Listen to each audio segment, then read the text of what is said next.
우리가 잘 아는 내용입니다. 그 네 정도 단계로 우리가 볼 수 있는데요. 첫 번째 단계는 잘못된 출발입니다. 여기 11절에 보면 어떤 사람에게 두 아들이 있었다라고 예수님께서 비유를 시작합니다. 이 어떤 사람은 누구를 상징합니까? 하나님을 상징하죠. 하나님께는 두 종류의 아들이 있다 이렇게 볼 수가 있습니다. 하나는 의인이고 하나는 죄인입니다. 12절에 보면 그 중에 작은 아들이 자기 아버지에게 이르되 아버지 내게 돌아올 몫의 재산을 내게 주소서라. 이에 아버지가 자기 살림을 그들에게 나눠주더라. 잘못된 출발의 첫 번째는 이 작은 아들이 자기 상속 지분을 미리 좀 달라. 잘못된 것은 상속 지분을 언제 받을 수 있어요? 죽은 후에, 아버지가 돌아가신 후에. 물론 하나님은 돌아가실 수 없는 분이기 때문에 안 통합니다만 기본적으로 여기서 사람의 비유니까 사람의 경우 자기 아버지도 돌아가시지 않았는데 내 상속 지분 내놓으세요 라고 한 거랑 똑같거든요. 잘못된 출발 첫 번째는 정당한 요구가 아니었다. 이것이 첫 번째고요. 두 번째 한번 보겠습니다. 13절에 보면 그 후에 며칠이 안 돼요. 작은 아들이 재산을 전부 모아서 먼 나라로 스스로 여행을 갔고, 두 번째 잘못입니다. 그것은 뭐냐면 재산을 다 팔아가지고 먼 나라로 갔습니다. 아버지와 함께 살면서 자기 재산을 상속 재산으로 풀려나가면 될 텐데 그 받은 재산을 다 팔아서 먼 나라로 갔습니다. 이 먼 나라라는 건 뭘 상징할까요? 세상을 상징합니다. 그렇습니다. 아버지 집은 천국을 상징한다고 할 수 있고요. 먼 나라는 세상을 상징한다고 볼 수가 있습니다. 아버지 집은 하나님과 함께하는 삶을 얘기하고 세상은 사탄과 함께하는 삶을 사실은 상징합니다. 먼 나라로 갔습니다. 이 두 번째 잘못이죠. 그리고 또 보겠습니다. 거기서 방탕한 생활로 자기 재산을 허비하더라. 세 번째 잘못입니다. 재산을 다 탕진했습니다. 뭘로? 방탕한 생활로. 이 방탕한 생활이란 단어를 영어로 있는 단어를 좀 생각을 해보니까 좀 어떤 의미인가? 그러니까 지가 하고 싶은 대로 하는 거예요. 다른 사람이 생각하지 못할 정도의 방법으로 정말 요란 뻑적지근하게 이런 뜻입니다. 요란 뻑적지근하게. 영어 단어 한번 보세요. 13절에 영어 보면 riotous,라는 말이 나오죠. riotous. riotous,라는 말, riot이라는 말은 이 소요 이런 거예요. 데모하고 이런 거. 그런 것처럼 아주 요란한 떠는 거거든요. 이게 방탕하게 사는 게 아주 요란 뻑적지게 살았다. 돈 있으니까 그 돈 싸들 걷어가지고 다 썼습니다. 이게 세 번째 잘못이죠. 14절 보겠습니다. 그리고 그가 다 탕진한 후에 그 땅에 큰 기근이 일어나니 그가 궁핍해지기 시작하더라. 이제 문제가 발생하기 시작합니다. 재산 다 탕진했죠. 거기다가 가뭄이 들었어요. 그 지역도 풍족하지가 않습니다. 그 본인은 이제 말할 것도 없습니다. 이제는 뭔가 없어요. 전에는 많았잖아요. 지금은 없습니다. 아버지도 안 계시죠? 또 형님도 없습니다. 여기에는 지금.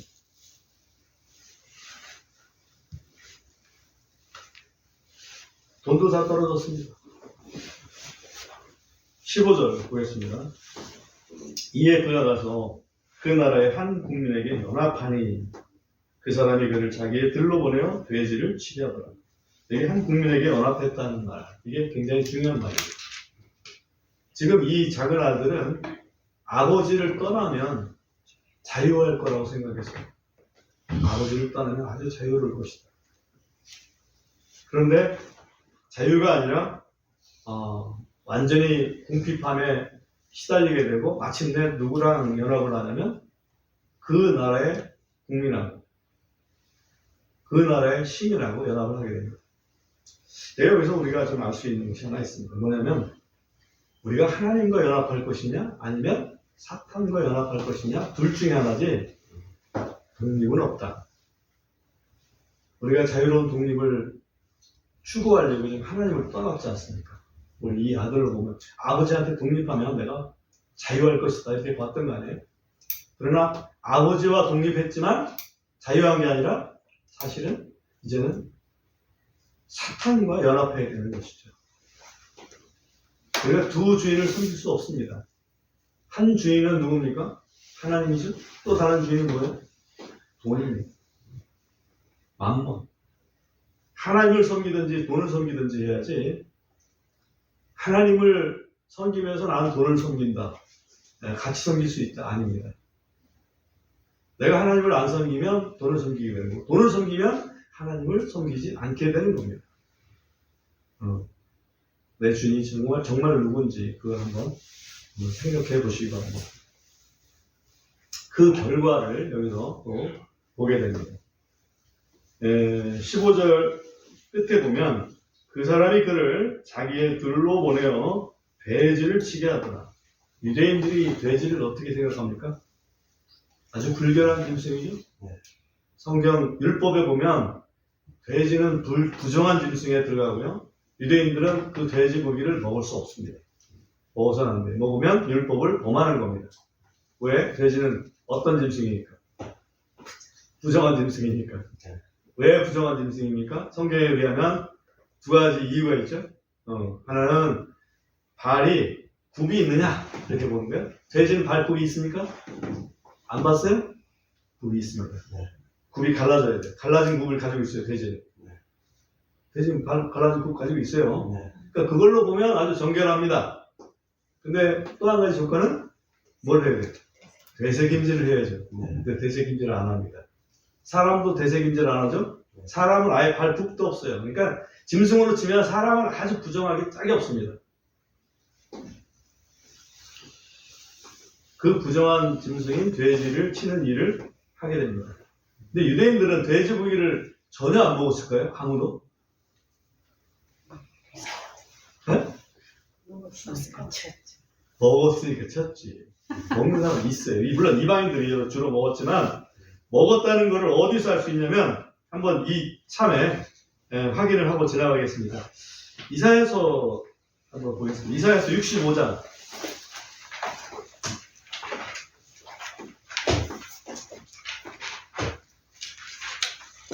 이사야서 65장 4절에 있는데요. 4절에 보면 그들은 무덤들 사이에 머물며 기념비가 있는 곳에 유숙하며 돼지고기를 뭐하고? 먹고 가증한 것들의 굽을 그릇에 가우면서 그러면서 5절에 보면 그들이 이르기를 너 혼자 서 있고 내게 가까이 오지 말지니 이는 내가 너보다 더 거룩하기 때문이다. 이 부정한 고기를 먹으면서 나는 너보다 거룩한 이스라엘 백성이야 라고 했던 거죠. 그러니까 이스라엘 백성도 아예 안 나온 건 아니고 이렇게 못된 백성이 있었습니다. 참고로 알고 계십시오. 그 돼지 사육자가 됐습니다. 그리고 16절에 보면 이에 그가 돼지들이 먹는 곡식 껍질로 자기 배를 채우고자 하나 아무도 그에게 주지 아니하더라. 돼지들이 먹는 곡식 껍질. 돼지들이 먹는 이 곡식 껍질을 개역 한글에서는 쥐염열매라고 했습니다. 쥐염열매. 그 원어로 보니까 캐럿이라고 하는 그 중동 지역에서 나는 콩입니다. 콩. 근데 나무에서 열리는 콩이에요. 그냥 우리 1년생으로 해서 나는 그런 콩이 아니고 나무에서 열리는 콩입니다. 콩이 굉장히 커요. 그 콩을 이제는 돼지 사료로 쓰는 거지. 근데 그 사료가 주인이 사료 공급해 주는 거 아니겠어요? 돼지한테 주라고. 근데 이 사람은 자기도 좀 뭐 먹고 싶은데 그거 먹음직하다 이거예요. 근데 그 먹을 재간이 없는 거예요. 왜? 자기한테 분배되는 건 없으니까. 사람이니까 사람 먹는 거 음식 받았겠죠. 받았지만 그게 너무나 부족해서 배고파서 그거라도 더 채워보고 싶은 그런 마음. 그게 지금 이 잘못된 출발의 결과입니다. 한마디로 절망이죠. 인생의 바닥을 경험하는 거죠. 더 이상 나빠질 것이 없어 라고 생각할 때 더 이상 나빠지는 경험을 하는 겁니다. 그렇죠? 예를 들어서 나는 아무것도 없어. 맨몸 하나 있어. 더 이상 뭐 나빠질 게 뭐 있겠어 라고 생각하는 순간 병이 들어가지고, 그것도 불치병이 들어가지고 아무 일도 못하게 된다. 어떻게 하겠어요? 그런 경우죠. 성경에 보면 두려워서 도망을 합니다. 도망을 가다가 올무에 걸렸습니다. 올무에. 올무라는 것은 짐승들 잡으려고 했던 그런 올감이잖아요. 그 올무에 걸렸어요. 그래서 근데 올무에 걸렸는데 겨우겨우 거기서 어떻게 빠져나왔어요. 그래서 다시 도망갑니다. 그런데 도망가다가 어디에 빠집니까? 함정에 빠집니다. 그 경우를 얘기하는 거예요. 이때 생각나는 거는 이젠 죽었구나. 소위 절망이라고 얘기를 합니다. 이 탕자가 느꼈던 감정이 이젠 죽었구나.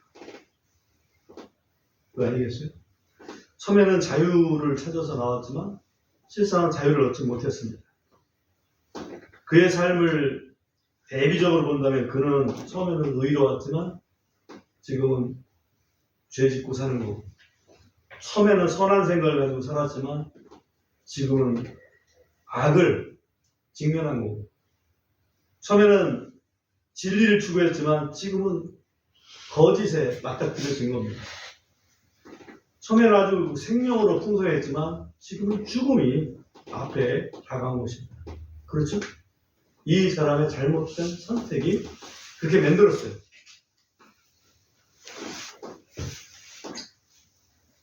그런데 한 가지 희망이 보입니다. 갑자기 생각나는 분이 계신 거예요. 누가 생각났어요? 아버지. 아버지가 생각나는 거예요. 아버지가. 응? 시편 119편 67절을 한번 봅니다. 시편 119편 67절.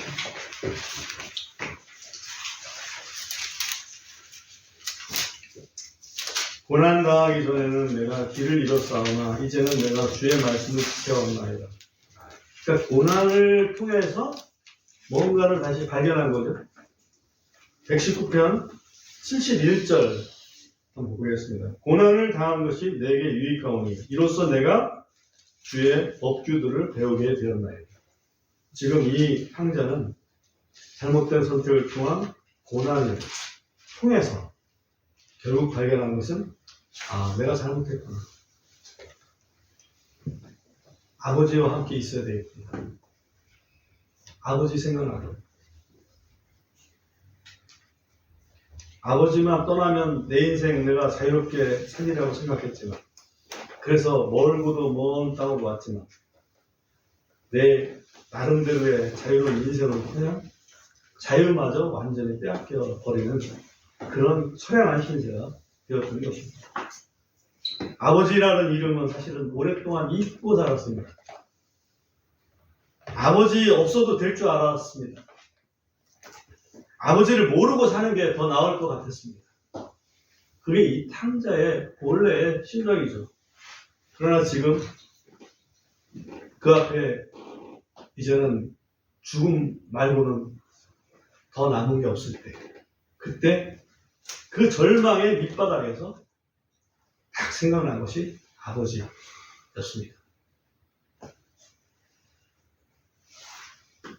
그렇습니다. 아버지야말로 우리의 희망입니다. 이 아버지는 누구를 상징합니까? 하나님.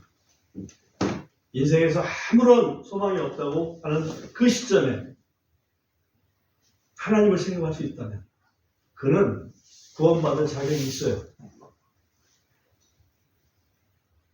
그 상황에서도 하나님을 생각하지 않는다면 그는 구원받을 자격이 없습니다. 죄송하지만.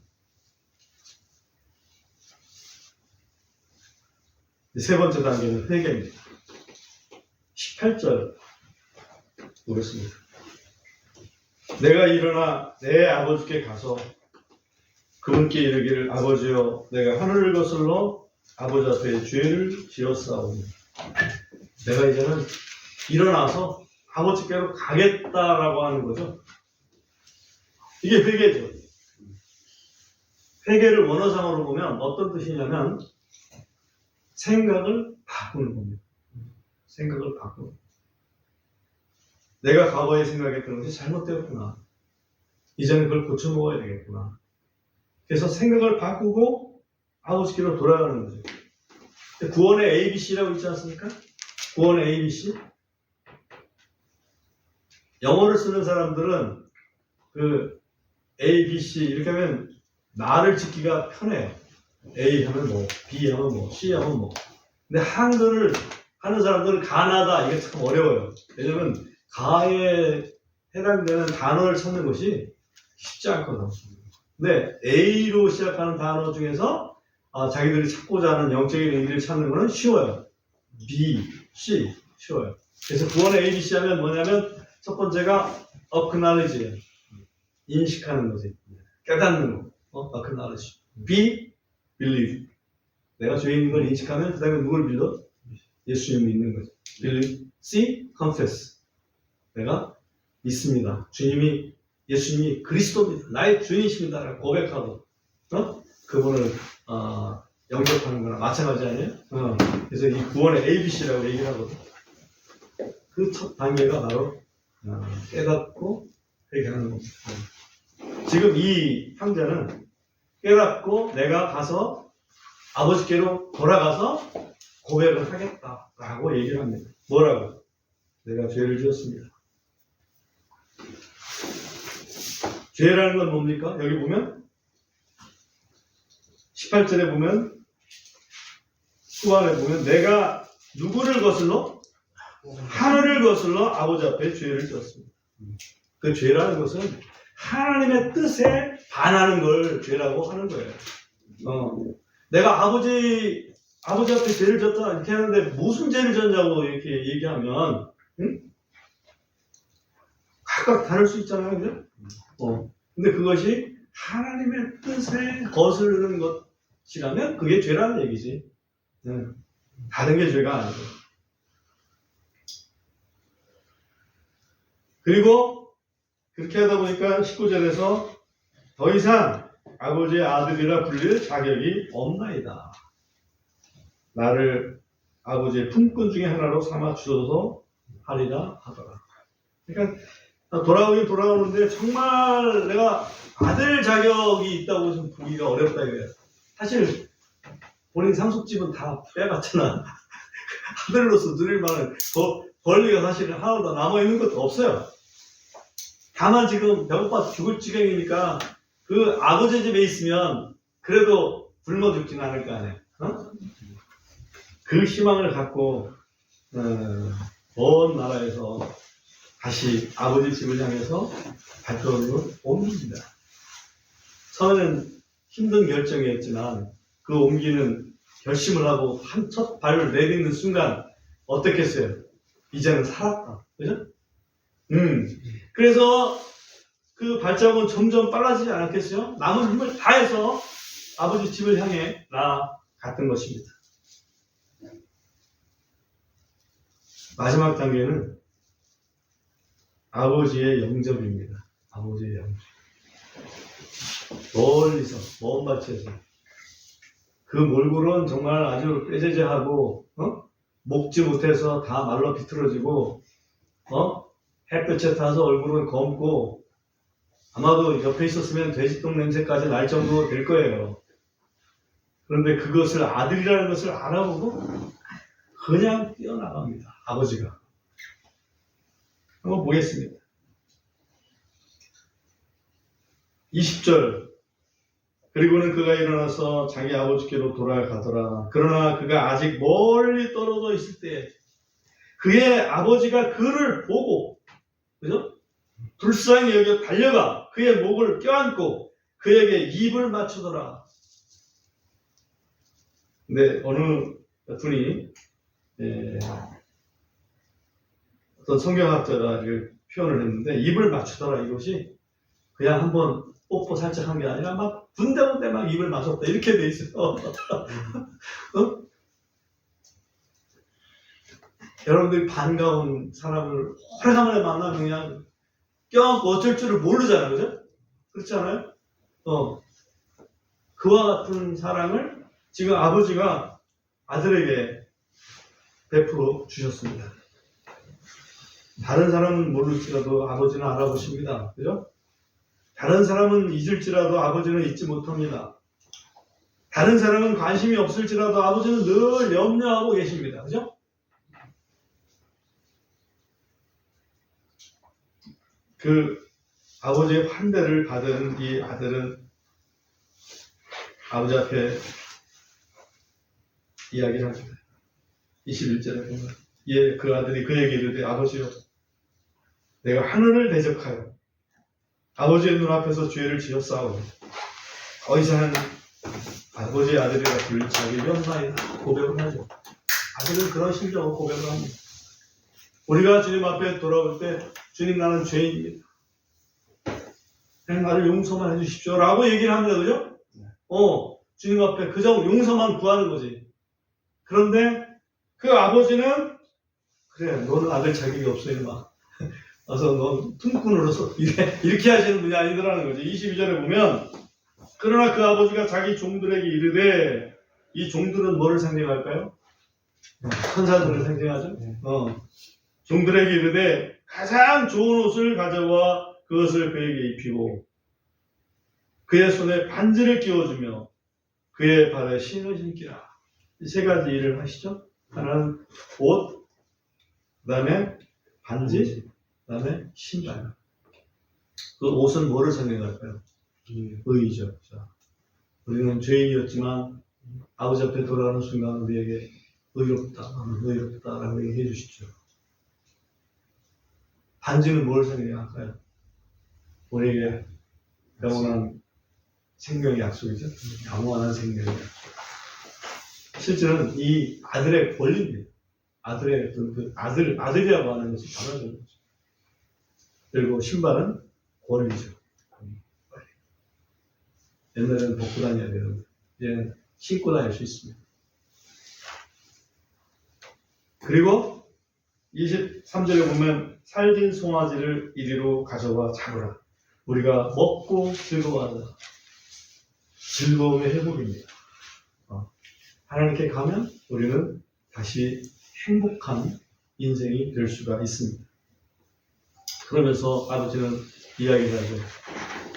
왜 우리가 이렇게 먹고 즐기자 하느냐? 24절에 이는 내 아들이 죽었다가 다시 살아났으며 그를 잃었다가 찾았기 때문이라 하더라.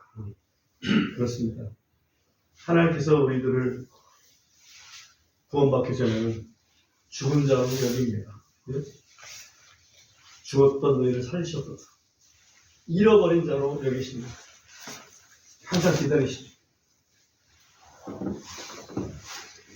아버지는 이 돌아온 탕자를 혼내지 않았습니다. 왜 혼내지 않았을까? 저는 생각해보면 가서 막 때려주기도 하잖아요. 너무 엄마 같으면 이놈아 왜 인지 막 때려주잖아요. 근데 아버지 혼내지 않았어요. 네. 충분히 고난받았음을 알고 계시는 하나님이시니까.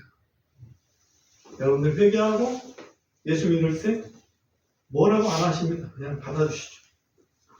그리고 그 신분을 회복시켜 주십니다. 원래 아들이잖아요. 그죠? 원래 아들입니다. 근데 나는 아들이라고 할 자격이 없습니다. 근데 죄만 용서해 주십시오. 죄인입니다. 라고 했더니 아니요, 너는 내 아들이야. 하나님의 자녀로 삼아주시잖아요. 그죠? 양자 삼아주셨다. 또 성령으로 거듭나게 하셨다. 이 말씀이 그 말씀입니다. 그리고 잔치를 베풀면서 아주 기뻐해 주십니다. 왜? 아버지가 기쁘거든. 우리가 구원받으면 아버지는 너무나 기쁩니다. 그리고 여기서 한 가지 꼭 기억해야 될 게 있습니다. 이 아들은 자기 집이니까 아버지한테 갈 길을 잘 알잖아요. 근데 우리 죄인들이 하나님께 가는 길은 잘 알 수 있나? 잘 알 수가 없습니다. 그래서 예수님께서 그 길이 되어주셨죠. 요한복음 14장 6절을 우리가 잘 아는 말씀이지만 다시 한번 찾아서 한번 읽어보겠습니다. 요한복음 14장 6절 말씀. 같이 읽어보겠습니다.